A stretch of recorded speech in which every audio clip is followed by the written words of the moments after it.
Hey guys, Jillian here for another installment of Form Focus. And with this exercise, I'm here in my living room because I want to show you that you actually don't need any gym space, you don't need any equipment other than a mat, a towel if you don't even have a mat, to do this exercise. And it's a fabulous exercise for actually engaging the core and specifically the posterior chain or the low or the back.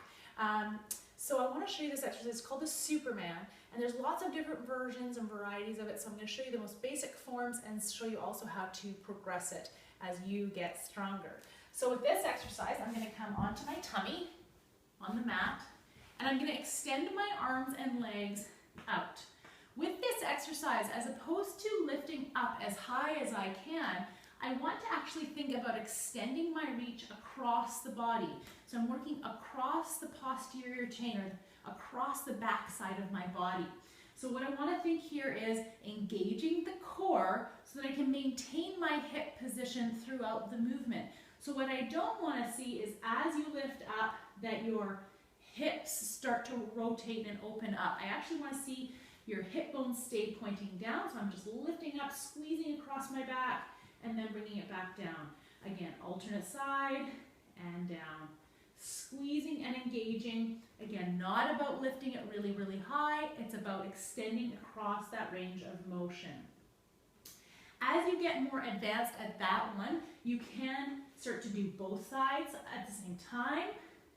And if you want to layer in a little bit more lat work or a little bit big muscles through here, the back work, you can come up, squeeze those shoulder blades back and down, up and back down. So you're coming up, engage, squeezing those glutes, and up and down. So you'll notice I just said squeeze the glutes. Make sure you're engaging your glutes as well through that movement.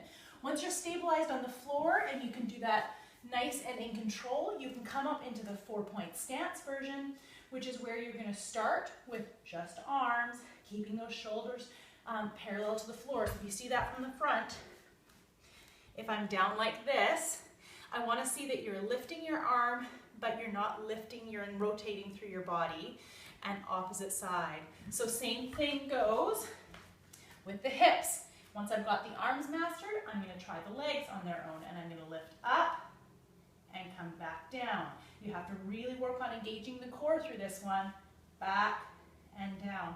And only once you're stable there are you going to add the opposite arm, opposite leg, getting into that bird dog position from yoga. So once you're able to do that, you can alternate back and forth.